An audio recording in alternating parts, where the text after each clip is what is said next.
you've talked a lot about the issues and people knowing where you stand on them. A big one coming up to the midterms is inflation. It's the number one concern that we've heard of from constituents. If you're elected to Congress, what is your plan to fight inflation? Very simple. Cut federal spending drastically. Advocate for some sensibility to the money that's being thrown by the Democrats at the economy right now. It's out of hand. Not only do we want to balance a budget, but we want to bring our revenue into a surplus, generate a surplus that we can then use to pay down some of the debt. And the tragedy is that it's not that hard to do, and that the Democrats just don't think that way. All right, they're not grounded with what's going on out here in society and how bad this inflation is affecting people's lives. It's just terrible. I mean, you can't pay for a gallon of gas. You can't go to the grocery store and feed your family like you did before. And it's just going to get worse. It's not getting any better. The cycle is continuing to go up. I think they're up at 9% right now in inflation. You know, the cost of gasoline is directly attributed to shutting down the Keystone Pipeline. On day one, he shut down the Keystone Pipeline. Why? Why did he then stop granting federal leases on federal lands and maritime rights? Why did he stop that also? He wanted to stop the fossil fuel thing because the green people own him. And he, very first day, without any public hearings, without any transparency, he just came out with these edicts, executive orders. Second thing I will do, first thing I will do while in office, well, I will move to impeach this president. The second thing I'll do, I'll take away the majority of his powers to rule by executive order. These executive orders, that's what he did with this oil stuff. They're not thought out well. They're not. I mean, if Congress won't pass them, they shouldn't be passed. You know, if you can't get a majority of Congress to pass your bills, you shouldn't have a right to pass the bills and enforce laws. Now, what do we do about oil? I mean, why, since the cost of oil has gone up so dramatically, it's doubled since that time, why hasn't he done anything? Why hasn't he reopened Keystone? Why hasn't he started granting federal leases for production on federal lands? Why? Simple, okay? It would be very embarrassing for him. So what's he doing? He goes over to Iraq and begs them to increase their oil output. We got oil right here. We should be drilling our own oil. We got more oil than any other place in the world, right here in the United States of America. And it's foolish for him to continue this facade, all right, only because he would lose face, because he's the guy that shut down and caused this escalation in the cost of gas and oil. Just to clarify, he as in President Biden, correct? He as in President Biden, just making yes. sure there. Your basis for impeachment, first off, and I know you told the New York Post, or let me see here. Yeah, you told the New York Post a while back you caused trouble in Washington. What did you mean by that, and what does that mean if you are elected to Congress? Well, you tell me how a president can just open up the border. There's laws against that. There are laws against opening up our borders, okay, and defying the laws, and that's wrong. I mean, it's totally wrong. The press has come somewhere out of nowhere to think, oh, well, this is normal. No, he has no right to open up our borders. We have laws prohibiting that, and he's violated those laws, and that's the first basis upon which I would move to impeach him, let alone his competency. And as far as your comment to the New York Post, you'd cause trouble in Washington, what did you mean by that? Well, I think my opponent said, well, he's going to go there and he's going to occupy the seat and he's going to carry on things and work within the system and whatever. Well, we know historically that that just doesn't work. If you're going to go to Washington, D.C., and you have an agenda, then be outspoken, be disturbing, be raucous, be yourself. And for me, that's being myself. I mean, I will go to Washington and they'll know I'm there when I show up. I know you've been a vocal advocate for gun rights for many years now. I know you're suing the governor right now as well with some of the new rules that were put in place following the Supreme Court's decision. With polling across the country saying there's a call for some gun control in that sense, is your perspective related to your district more so, or do you still hold that same perspective as you had for many years? The Second Amendment says that U.S. citizens, implied in it is with certain restrictions, reasonable restrictions. Okay, you should be of age, you should be competent to carry a gun and whatever. But the Second Amendment is very, very clear. The American people have a right to a gun for their self-protection, for the protection of their family, for the protection of their friends, for the protection of strangers. Recently, a guy named Elijah Detman out in Indiana, walking through the mall. He has a permit to carry. All of a sudden, he hears shots coming from across the mall, 30 or 40 feet away. And he sees a guy shooting people, killing them with a rifle. Shot 3 people, murdered them in cold blood. This man drew his weapon, pointed it, and took the guy down. How many other people would have been killed if that man with a gun, not a policeman, but a man who had a right to carry, okay, how many other people would have been killed had he not taken that action? He's a very brave man. He's a hero for what he did. And today, there are many people out there, okay, who carry their weapons. They're good people. You take the weapons away from the good people, and the only people that'll have weapons are the bad people. Okay, that's a simple observation.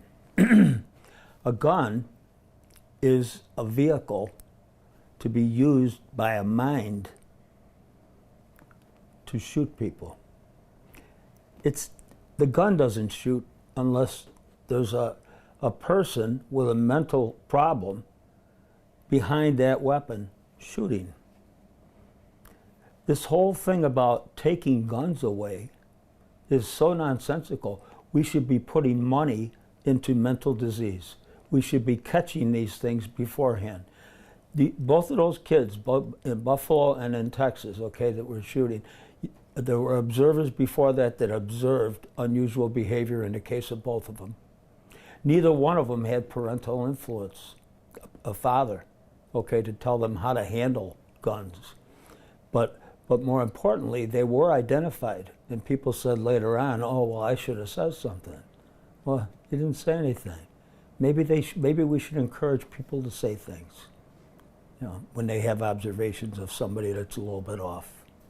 You mentioned some common sense measures like age restrictions and so on and so forth. The discussion in Washington right now for an assault weapons ban, or assault rifle ban rather, it was effective in the 90s. Is that something you'd support in office? I'd support what? An assault rifle ban. That's being discussed in Congress. I will not support an assault rifle ban. Absolutely not. No. It's a rifle, okay? They want to call it an assault weapon because of what it looks like. But it's the same thing, okay? It's a rifle. And only in the military are they all on automatic, where they could really be dangerous, okay? They're semi-automatic, just like any other rifle. To go and pick this one thing out and to isolate your feelings on that one little type of weapon is really foolish. It's beyond belief. It comes from people who have never been near a gun or seen a gun or shot a gun or whatever. And it's so unfortunate that the press gives them leeway. I mean, it's no an AR-15 is no different than a 30-06. I mean, they're both rifles, okay, and they both can be used to kill. So what are those measures then? It'd be more so age related and so on, if you can lay that out? There are enough. There's restrictions out there on age, okay, on your mental capacity. I mean, you don't want people with some kind of deranged mind, okay, being able to get a gun. So they'll do the background checks. Extensive background checks are appropriate, okay, to make sure that when they sell the rifle to an individual, that individual is capable of handling it. And in most cases, they are. How infrequently do you see a person who's gone through the proper processes to get access to a gun? Okay, and I think in both of those cases, they went in and they bought them, and they didn't go through an extensive background check. You know, I mean, I really can't remember the stories, but yeah. Yeah, you're good. Your district itself, largely rural, a lot of great cities, a lot of small villages and towns as well. Mm-hmm. Agriculture is pretty important there, but if you're elected to Congress, what would be your plan to, move the southern tier, which is a large majority of your district, forward, or to improve things for individuals there? Well, I'd start with their ability to market. Well, first of all, I guess it's their ability to grow or raise the animals or grow the crop. Okay, that is their production. Okay, whatever they're going to produce, they have to have that ability, and they usually have to have a clear ability to hire workers, seasonal workers, migrant workers. Okay, people to come in and help out during the heavy season, the heavy lifting, when you're cutting the hay down, when you're doing whatever. Okay, and to produce. The ease with which they can bring people in is a big question for them. Mm-hmm. They need help. They need for us to take away a lot of the restrictions on them. Okay, bringing in help. All right, it's a way of life, and you got the city slickers telling the people in the rural areas, okay, what's reasonable? People feeling sorry for a worker working in the fields. You can't have that. Okay, the people, they make their money that way. All right, you can't take that livelihood away from them. It's very important. And on the other hand, finding their markets and having the markets open. I remember recently there was a big discussion about Canada shutting down the market for New York milk, and they put a 300% tariff on the import of milk into Canada from New York. Well, that kind of stuff has to be watched. We have to watch it. We have to make sure that there's a free market, that our goods are able to be sold reasonably on the marketplace, and to help our farmers along in those respects. It's the urbanites controlling the rurals, okay, if you want to call it. And people who have very little knowledge of the problems of running a farm, okay, are writing laws and restrictions and making rules and regulations that are debilitating to the farmer. As far as job loss is concerned, the Siemens plant in Olean, Great Lakes Cheese, which announced a big project in the southern tier as well. These projects are meant to retain jobs in the southern tier. How do you plan, if elected to Congress, to even bring more jobs, or at least keep the ones that are there to maintain communities? I'm a job creator. Okay, I've spent my entire career creating jobs. All right, I have a very successful company. We've employed tens of thousands of people, okay, as contractors, as our direct employees, and whatever, okay, in carrying out the mission of development that we do. Doing that on a larger scale, for a whole area, and encouraging businesses to come, You go to the business and you say, tell me your problems.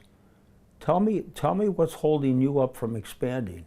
Tell me what's going on, okay, that you're thinking of relocating to a different area.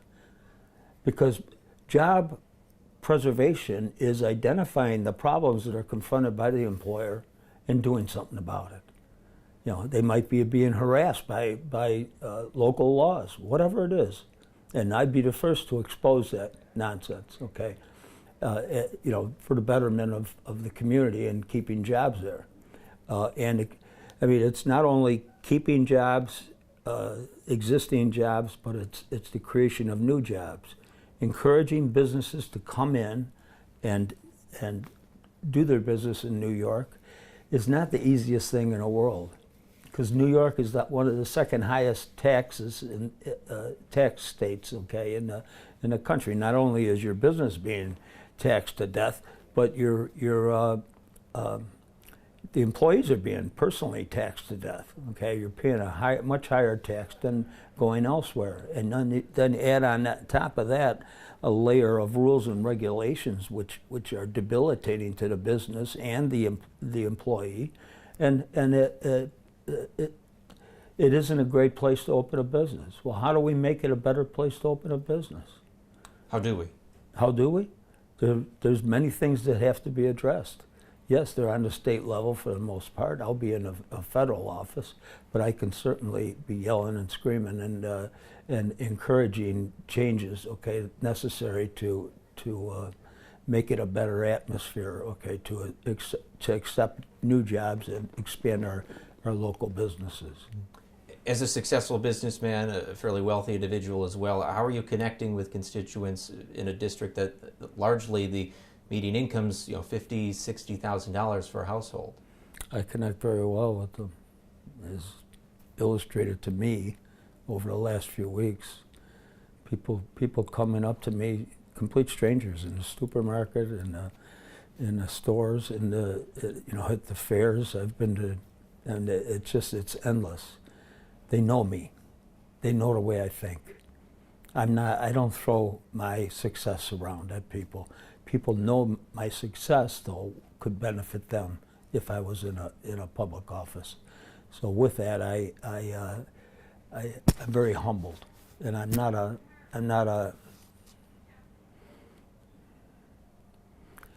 a person who can't relate to the problems of the little guy. I employ personally 650 people, all little guys, okay, and they're very happy with their employer, okay, because we take care of their problems. We help them.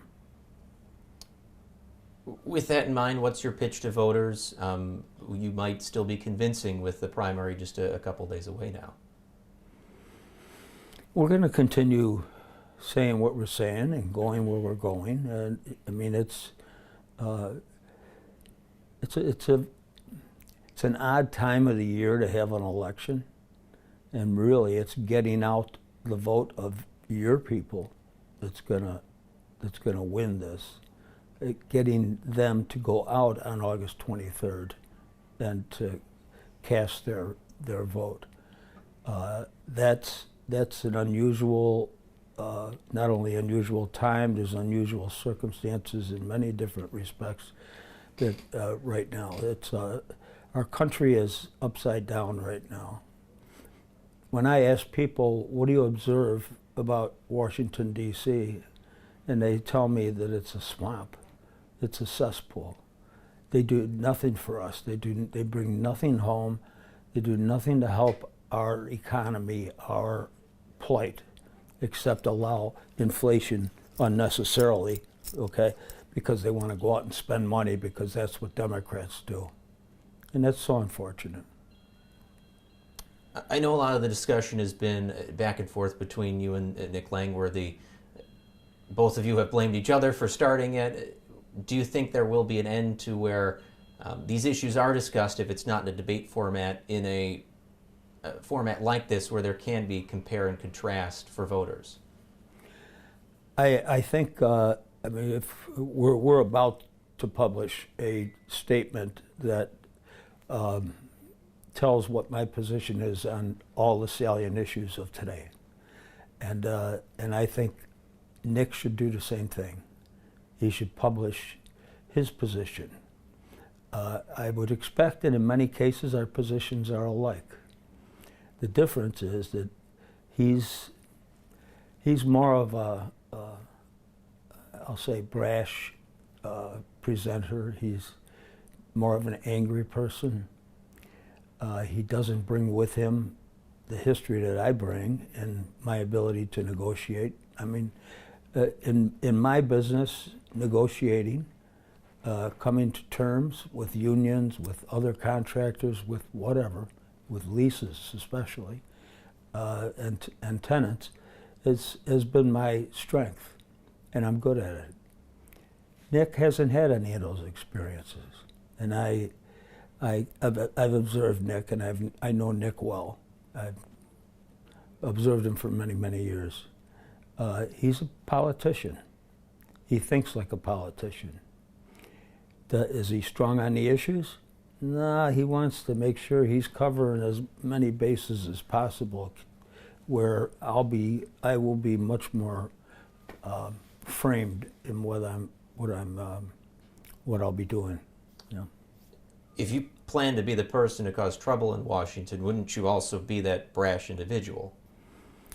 No, I'm not talking about causing trouble, starting fights on the floor of the House. I mean, that's not it. But I will be direct. I will say things that are on my mind, okay, and that will be a lot different than what the people are getting right now. There's too much equivocating down there. Too much, worrying about this, that, and the other thing. If it's a problem, say it, and then come up with some solutions, okay, with others, and work out the problem. And I just want to understand again, is this a commitment to impeach President Biden if you're elected to office? Absolutely. Okay. Yeah. And on the basis of, if you can explain again, I know you mentioned the border, but... Well, the border is one issue. He's violated the law on a number of issues in his presidency. He just thinks he can rewrite the Constitution and rewrite laws, and it's not something that he's entitled to do. I mean, just take his actions. What was the reaction of the American people to the pullout in Afghanistan? Were we embarrassed? Were we shocked that he just made a decision one night, or his handlers actually made the decision? And one afternoon, sitting at the kitchen table or whatever, eating dinner, and he says, we should be out of there. Get out, now. Boom. Moved all those troops. It left $80 billion worth of equipment. $80 billion worth of equipment, left it right there. Tanks, mortars, howitzers. Walked out. Did that embarrass the American people? Did our country get embarrassed? Were the Europeans looking at us and saying, boy, if that's our friend, we don't need any more friends like that. Okay, what are they going to do with us? Are they going to abandon us over here? Are they going to chicken out? I'm sure Taiwan is saying it right now. If the Chinese invade them, what are we going to do? Sure, we sent the Kennedy, okay, to go through the straits.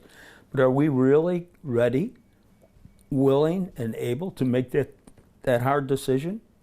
I don't think this president is capable of it.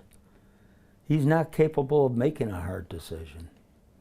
And for that, just for that lack of competence, he should not be in office. I know you had a bit of a health scare 2 years ago with COVID. You were in the hospital for a period of time. How are you doing now? I feel great, yeah. Fortunately, they caught it at the right time, and they gave me a medication, and all's well. Mm-hmm. And Carl, is there anything you think I might have missed or you want to add in regards to any of the topics we've covered? Our country is in a disarray right now. Young people don't know what to believe in. their guidance in the schools is mixed up. You got people trying to teach them about race and critical race theory and all that nonsense. It's unfortunate that we've come to this, that real leadership isn't there anymore.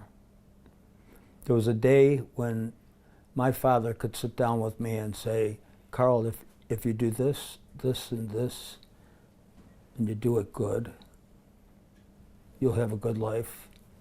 You'll have success. How many people can tell that to their kids today? How many people can project the future? How many people can project tomorrow the way things are going now? Seriously, I mean, you don't know what's going to come up next. Monkeypox. I mean, they're making climate change. You really believe in climate change? There is no man-made climate change. The scientists have been telling everybody for 15 years, but the press, together with the Democrats, have brought it up to scare the people. And that is so unfortunate. What is really changing our climate, okay, is a natural thing.